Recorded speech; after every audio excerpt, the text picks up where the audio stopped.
እድል አለ ለመኖር? አዎ። ከምን አትርፈዋል እንዴ?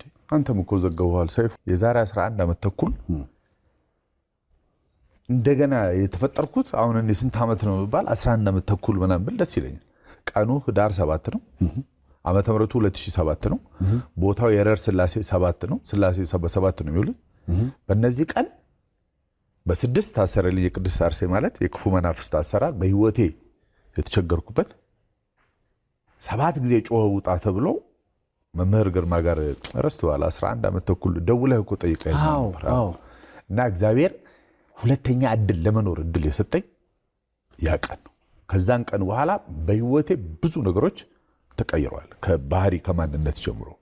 እና ይሄን ላደረገ እግዚአብሔር በእውነት ትልቅ እግዚአብሔርን አመስግኑለት። በጣም ማርያም ያ ቀን ለኔ ትልቁ አከርፍ ተርኒንግ ፖይንት ማለት በህይወትህ አሁን ጫፍና ጫፍ የሆኑ ነገሮች አሉ። በጣም ማትረሳው ከሀዘን ጋር በተገናኘና ከደስታ ጋር በተገናኘ በጣም ደስታስ አሁን ቅድም የሀዘኑን አውርተናል። ፋዘር የሞተ ጊዜ በህይወቴ በቃ እኛ ቤት እንደዚህ ቅርብ የሆነ ሰው ምናምን ሞቶ አያውቅም። ሶ ምን አደረኩ?